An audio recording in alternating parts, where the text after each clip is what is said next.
ইসলামেরা শুক্রবারে মসজিদের আঙ্গিনার মধ্যে আশেপাশে রাস্তাঘাটের মধ্যে ইদানিং দেখা যায় বাজারের মতো মিলিত হয়ে যায়। সে এমনকি মাছ পর্যন্ত পাওয়া যায়, সব তরি তরকারি, ফল ফলাদি সব কিছু। এখন প্রশ্ন হলো যে এটা কি হাট বাজার না মসজিদের আঙ্গিনা বা মসজিদের পাশে রাস্তা? অনেক সময় দেখা যায় মানুষ যেহেতু সেটা জুমার দিন, সেজন্য রাস্তার মধ্যেও মানুষ নামাজ আদায় করে, তাহলে রাস্তার মধ্যে প্রতিবন্ধকতা সৃষ্টি হয়। একদিকে মানুষের কারণে, এরপর হলো রাস্তা ভ্যানগাড়ির কারণে।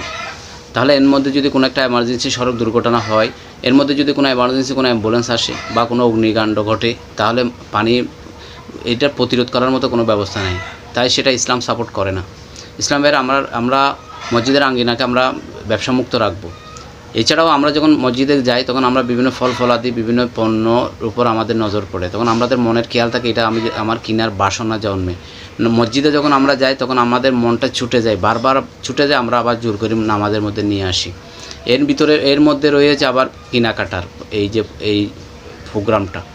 তাই আমি ব্যক্তিগত জীবনে দেখেছি, আমার একজন শ্রদ্ধেয় বড় ভাই যাওয়ার সময় কিছু লেবু ক্রয় করলেন, ওদিকে নামাজের মধ্যে উনি কোনো প্রকারের মনটা স্থির করতে পারতেছে না। চিন্তা করতেছে, আমি যে লেবুটা যেখানে সংরক্ষিত করেছি, সেই লোকটা যদি আমাকে ফেলে চলে যায়। পরক্ষণে মসজিদে তাড়াহুড়া করে বের হয়ে দেখা যায় ওই লোকটি চলেই গেছে। ইসলামের এই ধরনের কাজ আমরা কখনো করব না। আমরা কেনাকাটার নিয়ত নয়, আমরা সওয়াবের নিয়তে, আমরা পুণ্যের কাজে আমরা মসজিদে যাব। এই ধরনের গহিত কাজ থেকে আমরা দূরে থাকব।